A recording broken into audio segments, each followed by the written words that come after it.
This is Learn It from an 80s Song. I am your coach, Patricia Freiberg. Today, we have a very special guest. Please welcome Joan Travers. Joan has been an experiential educator and a wilderness guide for over 10 years. She takes people on remote wilderness experiences, fostering connection to wild places. As an experiential educator, she facilitates leadership development and personal growth for her students. Joan, it's so great to see you. Thank you so much for being on the show today. Yeah, thank you so much. I'm so happy to be here.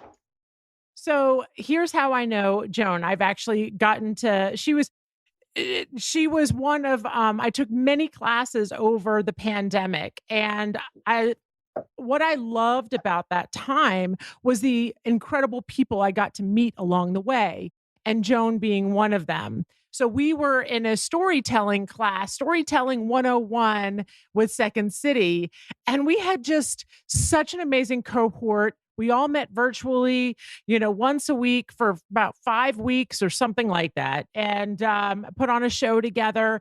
And it was an incredible experience. And I feel connected to the people in that class, even, a year later almost.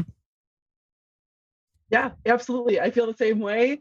And one of the things we did in this class was to keep a journal of moments. And it has been one of my favorite things that I've taken with me from not just that class, but like along the pandemic. Yeah. Oh, that's great. Yes. And I think that, keeping track of moments and things that I've started to do that again as well. I've been off and on. I'm not the most, that doesn't fall in my strengths. But I think it does in yours, but we'll talk about that later. So I've been trying to be more diligent about keeping track of moments and ideas and content. And, that's great. Well, it's so great to see you, Joan, and thanks again for being here on the show. Now, this is the part of the show where we have the big reveal as to what 80s song we're going to be talking about today. And so, Joan, can I get a drum roll, please? Joan, what is the 80s song that best resonates with the story you're going to tell us today? It's Southern Cross by Crosby, Stills and Nash. Yes, great song. I actually listened to it several times last night, and knowing a little bit about your story, I can see how you're going to tell us how it resonates, and I can't wait to hear about it. But I do have a little background information on the song that I researched last night, and it is, as we know, it's written by Stills and Curtis. So it was Rick Curtis and Michael Curtis. Now, this was actually came out in 1982, September of 1982. And the best part was that it hit number 18 for 3 weeks in late November of that year and early December. So it was a really hot song of 1982. So here's another interesting thing about the song that I learned was that it was written by Stephen Stills with the help of Richard Curtis and Michael Curtis. Now, Stills explained, quote, "The Curtis brothers brought a wonderful song called 7 League Boots, but it drifted around too much. I rewrote a new set of words and added a different chorus. A story about a long boat trip I took after my divorce. It's about using the power of the universe to heal your wounds. Once again, I was given somebody's gem and cut and polished it," end quote. And I just thought that was so cool. Like, number one, that I love how artists can, look at a piece of work and then, just polish it up, fix it up, and yet still honor the people who, started the song, who started the implementation of that work. Yeah. And I think that this song for me is just a song that celebrates past mistakes and sitting in this place of reflection and doesn't think of mistakes as regrets. It's this Yeah. place of I've learned from everything and I'm moving on and it's a part of me and it's hard and it's difficult and it's not my favorite thing, but it's a part of me and I celebrate that. And so I think it's just beautifully written where it's this person who has to sit with this like mistakes and things that they've done in their life, but all those things also put them in the place where they're at now. And I just think it just captures that so well. Yeah. Yeah, it really is. And I look at it through a different lens now, that particular song. So, Joan, tell us your story. Right. So this song was actually on a playlist that I had put together. I've always wanted to learn how to sail. And so when I turned 30, I moved down to the Caribbean and I was working on sailboats briefly down there and was crewing on a sailboat, but never really learning how to sail. But it just made me so happy. And I knew that this is something that I wanted to do. So I worked for an organization called NOLS, the National Outdoor Leadership School, and they decided that they were going to invest some time and energy into teaching me how to sail in order to kind of put a little bit more into their sailing program and kind of reinvigorate their sailing program.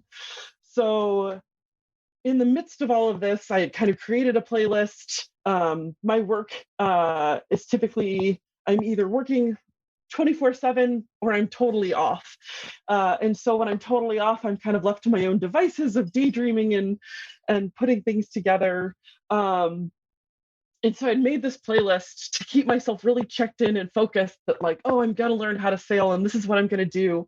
And so Southern Cross was one of those songs that I had liked and but didn't really understand. It was just on this playlist Mhm. and kind of skipped over it every once in a while, or it just kind of was on in the background. And then when I went down to Mexico, I was learning how to sail on these 22-foot long boats. They're open boats. Wow. They're basically rowboats with sails on them. So if there's no wind, we're rowing.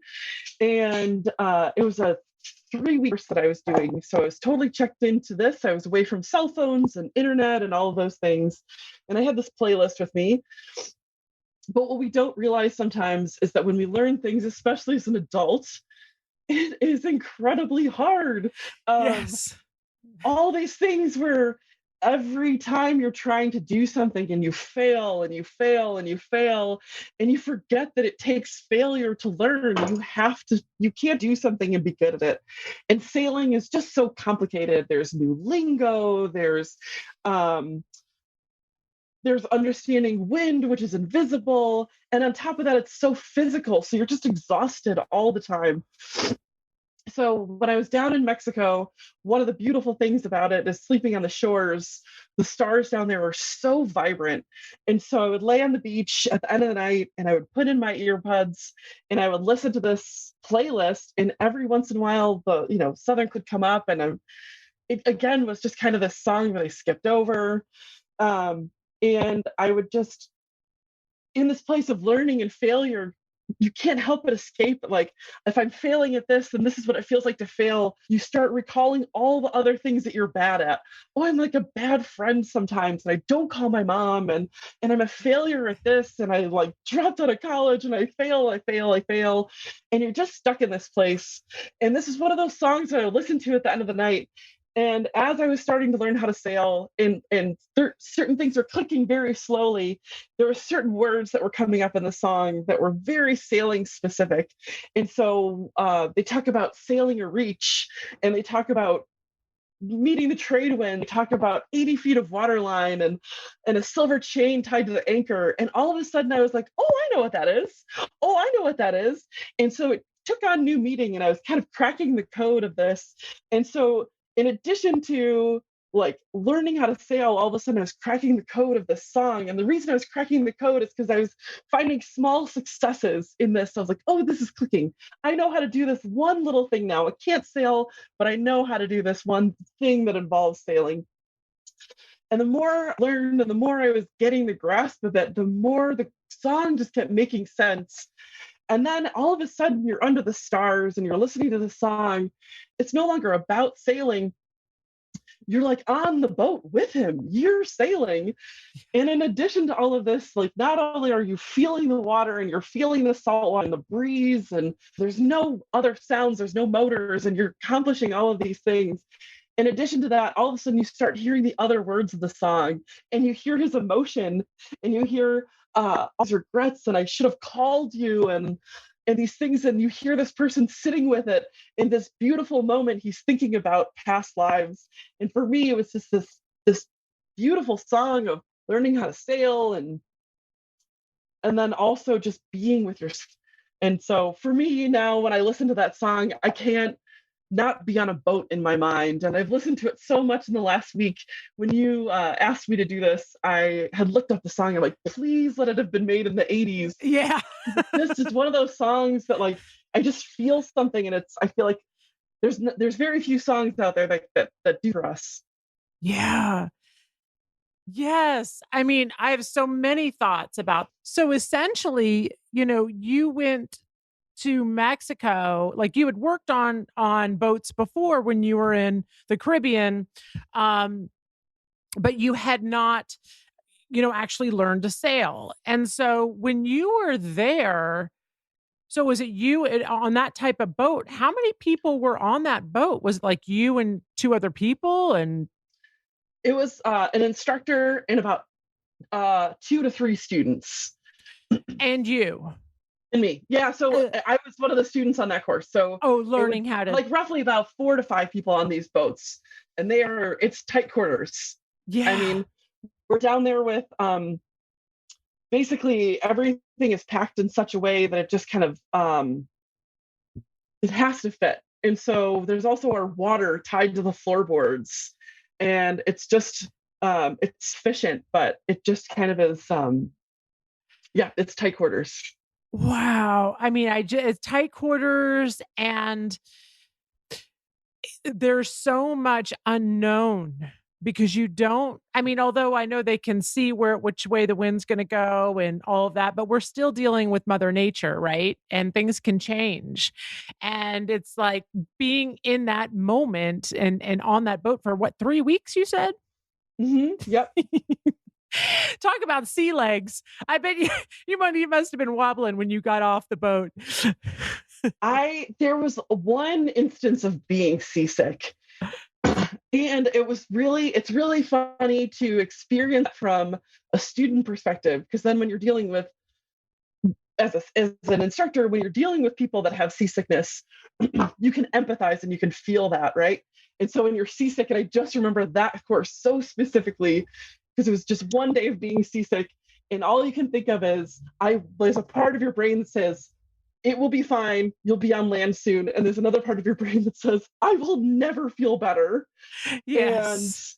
And they're just warring with each other, and in the meantime your stomach is just doing absolute somersaults. Yes. Yes. And then Yeah. you've got other people on the boat. And like, I don't know about you, but if I'm gonna be sick, I want to be sick in private. And and you still have to do the things, right? Like you're out there, and so you can't just like not hold on to the lines because you're not feeling good. Like you still have to pay attention, you still have to know where the waves are coming from, and it does, like at the end of the day, it doesn't matter how sick you are, you have to sail the boat. And so it's also this check-in of consequences too, right? Like what are you getting yourself into, and feeling those consequences, and not just having them explained to you, but being there in the moment and saying like, oh, I don't want to do this anymore. Like that's not an option, you have to do this. And so in doing that, you think about all of the consequences before you sign up to do something, or before you decide to like engage in condition or less than ideal. wow. Amazing. Just, we'll get into strengths later, but I know my audience, right now can hear the strengths coming out in this as well. And, but it must have been like being out on that ocean. And like you had said, I imagine you guys taking a break in the evening and looking up at the stars. I mean, it must have been just magical, those It is. moments. I mean, it's beautiful down there. And so it's this place where the desert meets the ocean. And Mm. so it is so dry, and it's these like amazing conditions. And when you're down there and you have to pay attention to the wind, and you have to pay attention to the sun and all of these things, and you get to understand like how the land breathes. So in this area in Mexico, the it cools off. It gets really cold overnight.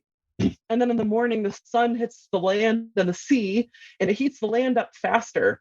So in the morning, it's pretty tranquil and calm. By noon and then afternoon, all that hot air from the land rises and the sea fills it in. And that's what gives you the wind to sail. And so all of a sudden, you see the land and the ocean breathing. And then at the end of the Wow. day, when the land cools down and you're put everything away and you're just sitting there and the stars are starting to come out, you can breathe too. And it's just you feel totally in tune with those things when you're down there. And then you get to the opportunity to see the actual constellations and be able to them. And I had the fortunate opportunity of also working with folks who are from that area in Mexico, and they talk about certain times of year that are fishing, and oh, these fish aren't biting anymore because it's the morning and the sun is up and you can't see the whole constellation of the Big Dipper, so this fish isn't biting anymore. And how in Wow. tune they are with those things, and all of a sudden you start to see those things too, like, oh, the days are getting shorter but I can't see this constellation more. Wow. Wow. And in positive psychology, they call that awe, like practicing awe.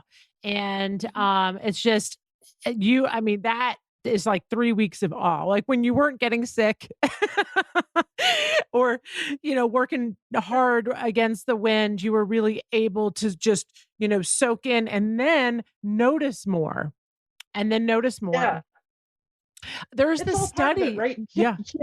You can't have Yeah. great days without bad days, right? And Right. so you have to experience it all, right? There was this interesting study that I just was thinking about, and I wish I could reference exactly specifically who did it because I like to give credit where credit's due. But in positive psychology, when they were talking about awe, people who went out for awe walks or went to go practice awe, they were asked over a period of time to take selfies of themselves doing this type of walk. Then they had the control group was like, go for a walk and take a selfie. Now, for those who ended up practicing awe while walking and taking a selfie, their face in the frame became smaller and smaller and smaller because they wanted to capture more of their environment.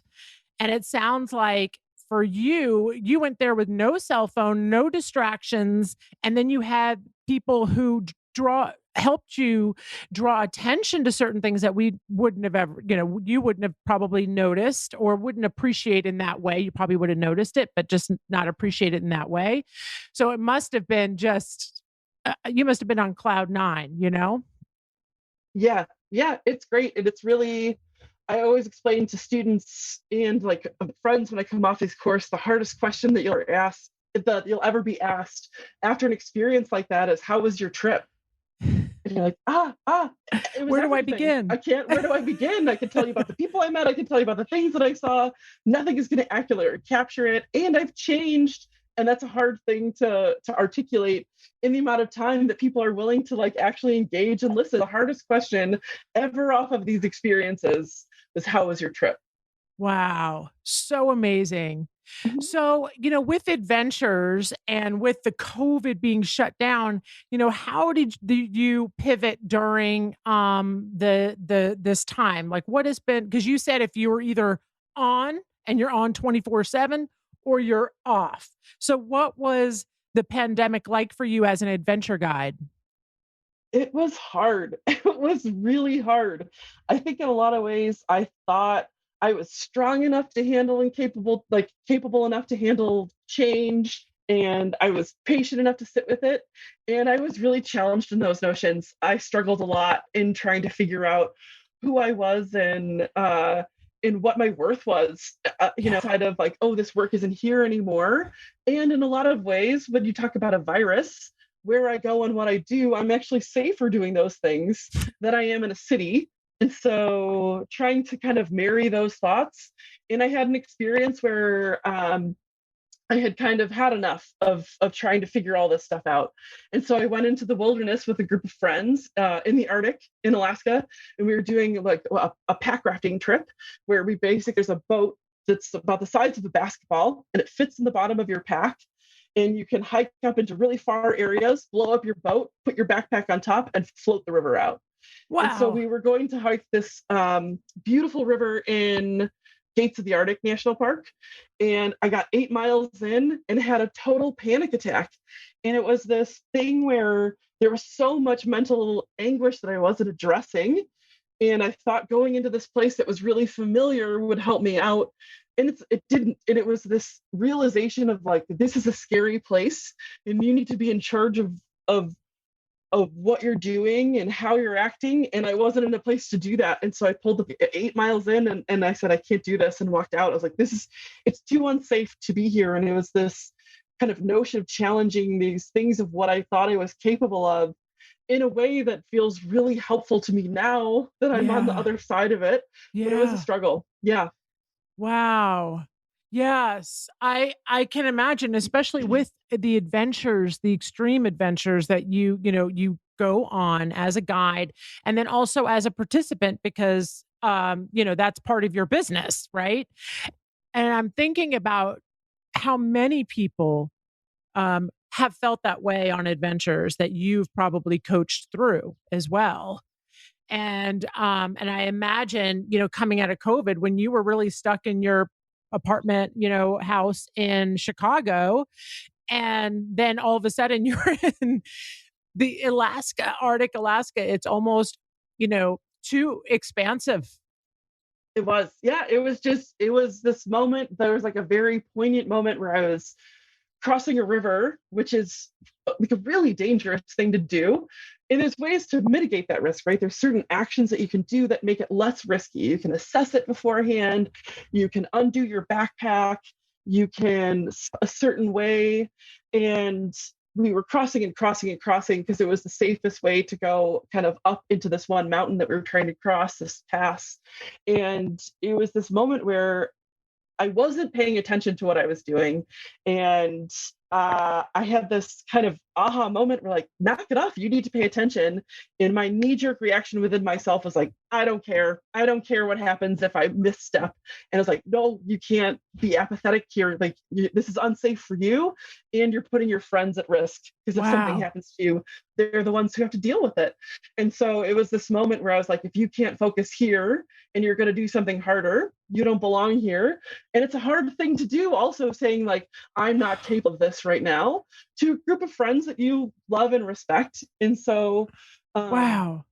yeah, having it's so common in the outdoor world of this, like you hear it a lot in something called summit fever, where somebody attempts to climb a mountain, let's say Denali, and they climb it and then they have to turn around because of something and all their hopes and dreams and training and money that went into this, and they have to turn around. And I've met people who are at the bottom, they got evacuated off, and they're still thinking, I didn't actually need all my toes. I could have just made it. And they're actually rationalizing this way. Right. And so, kind of those small victories are like, oh no, I listened and I made the right choice and I did a hard thing. And for me, it was also this place where not only did I do the hard thing, I started talking about how I was struggling. And it opened up the door for a lot of my friends who I hadn't seen in a long time to also say, I'm struggling too. And this is what it looks like for me. And I think there was a Wow. lot of checking in that wasn't totally honest. And I think we're constantly processing what we're going through, right? We were in the midst of Absolutely. things and we're still in the midst of things. And so, 100%. yeah, it was interesting. Yeah. Wow. And then just the fact that you had that, I love that to hear like the responsibility of to take care of yourself, but then also to take care of those that are with you and to have that wisdom, which it's a perfect segue into your strengths. But just to have that wisdom to know, and I can only imagine how this is going to benefit, so many people that you are going to be seeing in the future because, Joan and I were talking right before we got on here, and her business is booming. And there's a huge appreciation right now for her line of work, Adventure Guide, because um, people want to get out. People have been cooped up in their homes and they want to go be outside. They want to be with people. They want to reconnect. Do you want to share just a little more about that? Yeah, I think right now people are in a place where they want to be outside, they want to go do these things. And there's this other piece. So I work in the summertime in Alaska. I've been there for about 10 summers. And Alaska has this different allure than everywhere else. Alaska is this bucket list, and people save and go on vacations in Alaska and justify their spending there the same way they would justify a wedding, right? We're only going to do Yes. this once and it's going to be spectacular and we're going to do all these things. And these places are wonderful and beautiful. And if you don't know what you're doing, can be very scary very quickly. And so I think what's interesting, the shift that's happening in the world right now is a lot of us want to go back to work. And I think there's a different appreciation for the skill set that we have all accrued over time, and kind of a reckoning that everyone is experiencing right now of like, oh, I was valued at a certain amount before. And what's my value now that people want to go outside and they deserve to have people who have experience and judgment and all those things? It's not something that you learn in a book, you learn it by doing. And there's just kind of it's an odd thing to put a price tag on, and but it's also a really exciting thing to go with people who are so excited to be there and be present in this thing. And I love nothing more than watching people ceremoniously turn off their phones. And one of the things, I work with kids as well, college age students, and in the 6 or 7 years that I've been doing this, people always like, my kid should do this. And one of the most interesting things is they're like, my kid would never get rid of their phone. And in the 7 years of doing this, I've never had a student ever say, I miss my phone, I miss Instagram. They miss music, but no one misses their phone. And so I think it'll be really interesting to see the way people check out of technology in the next year. Yes, love Yeah. to hear that. And I also wanted to speak to something quickly before we go into your strengths, which was something you had mentioned in your story, and you kind of touched on it again, was knowing your value. So I think a lot of people who were furloughed, myself included, during that time, or didn't have the same job. It was tough. It was like knowing yourself when you weren't a boss, or knowing yourself when you weren't crushing it at work. It's like, okay, so here we are in a pandemic. I'm not working, and it's like reevaluating, what are my values and what is my worth, and how much what is it tied into what I do versus who I am. And it's like that human being versus human doing, right? Yes. And I think this silver lining for me was really becoming a human being. Yeah, yeah. And I think one of the things that I'm most excited about in getting out there, um, is reconnecting with people after going through what everyone is experiencing is trauma. And so talking to college students who, I like worked a course in Southern Utah a couple weeks ago. I took a group of students canyoneering for 16 days. And yeah, hearing what they miss and what they didn't miss, and reconnecting with people who are engaged in becoming better was just such a cool experience, and yeah, just kind of a reinvigoration in education. So it's been fun. So great. So great. So this is the part of the show that we talk about the VIA strengths. And the VIA strengths, there's 24 of them. You can take this assessment online. It's completely free. And it's VIA is by way of. So it's how you show up in the world by way of these strengths. And they're all individual and they're all unique. And to the individual. And so I've got your strengths right in front of me. Do you mind if I read them off? Please, yeah. Yes. Okay. So for Joan, and you're going to already, audience, I know you're getting real good at this, but you're already going to be able to pick out what strengths were in her story. So number one, she's got curiosity, which is under the virtue of wisdom. Then she has leadership at 2. She leads these adventure tours. Humor, and that's under transcendence. Appreciation of beauty and excellence, which I'm going to talk a little more about. Transcendence, that's under transcendence. Forgiveness is 5, that's under temperance. Fairness under justice. Perspective, again, under wisdom. 8, zest is under courage. Honesty, get it? You're seeing a theme here, courage. And then kindness, humanity. Number 10 is kindness under humanity. So such an amazing package of strengths you have, Joan. And I spot strengths, and I can tell you which ones I can see in the story that you told. And then I'd love to hear your perspective on which ones you use and which ones resonated most with you when you took this assessment. So obviously, guys, under the virtue of courage, you see zest, you see honesty. So so with honesty, it's not only just being honest with one another, but it's truly being honest with yourself.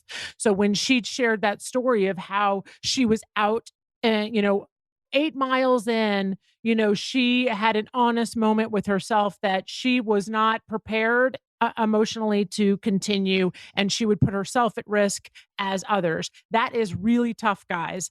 If you've ever had to have a talking to yourself about honesty and about being honest about a situation, it's challenging, and that takes courage. And so we saw that one right away. Her curiosity, obviously, look at the line of work that she's in. She's curious about a lot of things. She was curious about sailing, and then all different types of terrain and all different types of how things work. Not just like, oh, that's interesting. It's like, no, you take it to a deeper level of really being curious as to why, which is why when you had people native to the area in Mexico, that it was so interesting to you to hear about the fish and how it related to the constellation, right? And then we have leadership. Obviously, she leads these adventures, and I can't imagine a better leader. I would feel so good knowing that you are my guide in those situations, because I do get panicked in certain situations, especially closed spaces. So then appreciation of beauty and excellence. I want to touch on this one. This is not like, when you read that title, it kind of seems like superficial, but actually it's not. Appreciation of beauty and excellence is to really understand what it takes. So when Joan watches a sailing competition, she's looking at it from a totally different set of eyes. She appreciates the work that it takes to move the boat from here to there and direct the wind, and you have so many moving parts. So with appreciation of beauty and excellence, she's not going to look at that situation just for what it is. She's going to go in and really appreciate the discipline and the work that it took to get to that place. In addition to that, awe falls under this one. So obviously in her line of work, she practices awe all the time. And then also this particular one is really about pro-social behavior and altruism. So that falls under appreciation of beauty and excellence. I would love to hear your responses to your strengths. How did you feel when you took the assessment, and what were your thoughts on it? Yeah, I really enjoyed this activity. I feel like I do so much facilitation with other people, and listen to them and kind of meet them where they're at and quantify what they're talking about. And so it's really interesting to do that myself and have that kind of spit back at me. Yes. And so much what I do in experiential education is curiosity driven, right? And especially when we become so dependent on things like Google, I'm just as accused this of like having this like know-it-all in your pocket, right? You can just find out anything. And so tapping into curiosity, I think, is one of those things that people like, it's this like lost, forgotten thing. because all of this information is always at our fingertips, and living in this place of curiosity can be so fun.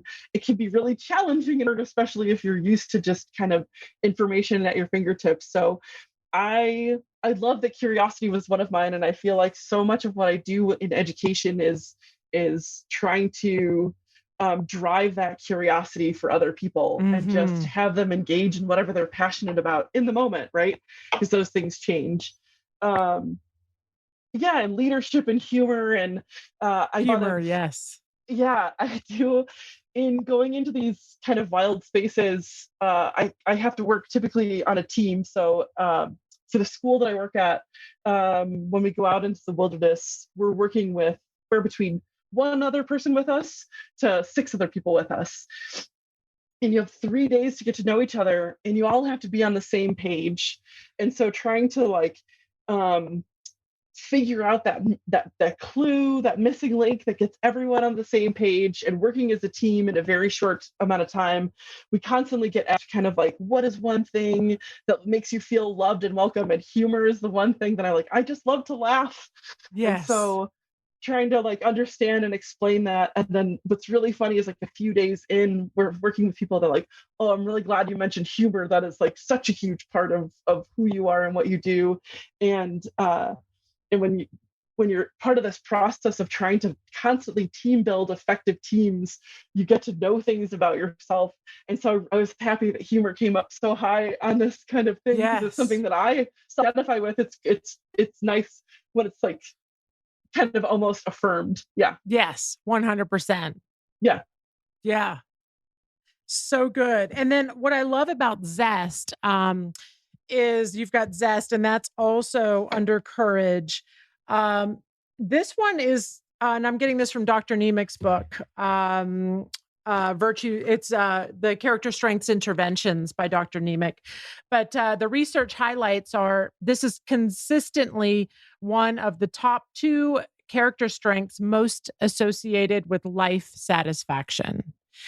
And I think that that's, Zest is such an amazing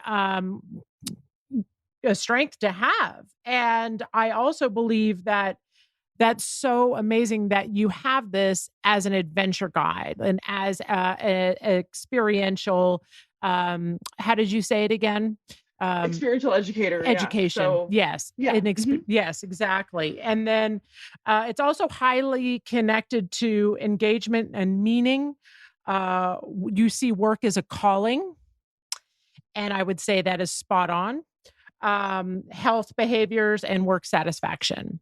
So, When I saw Zest on the list, I was so excited in the sense of like, oh, that's what I've never thought of before. And I like that one.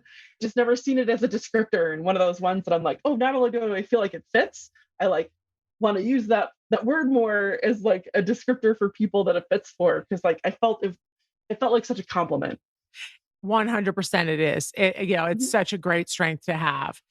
Well, I love that I want to thank you for taking the time to do this activity, because it really did come true in your story so much. And then the other story that you told us as well. So thank you for taking that. And I would love to hear an action item for our audience today. So, with all of the experience that you have, what would be your recommendation?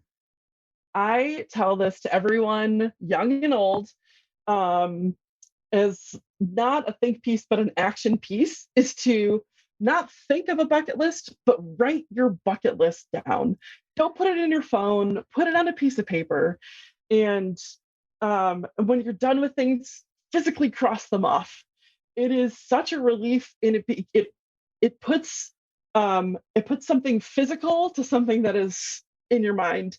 And so for me, it was life changing. And a lot of times when I talk to people, they're like, oh, your bucket list must be like, go do this amazing thing. I was like, yeah, I have those things on there. I like would love Yeah. to like learn how to surf well. Like that is something on my bucket list, but also on my bucket list is like make a pancake the size of my stove, like Uncle Buck, and like all these things that are really Right. fun and goofy. And so, but when I wrote it down and started crossing things off, all of a sudden when I was in the moment and accomplishing these things, it felt monumental. I think one of the things I had on there was to catch a fish with my bare hands. And I was on a trip in Alaska, and we were at a fish hatchery, and it was a salmon run, and they were all coming back, but they were all coming back and they were on top of each other. Like you couldn't believe that there was water there because there was so many fish. And so I told the people that I was guiding, I said, "Oh, it's on my bucket list to Yeah. catch a fish with my bare hands, Yes. and here's my opportunity." And I was so excited. And all of a sudden, everyone was excited, and they all had their phones out. And I picked up this fish, and then a minute it moved, I like screamed and threw it back. But I had done it, But you and did it it. was just this elation of feeling like I accomplished this thing.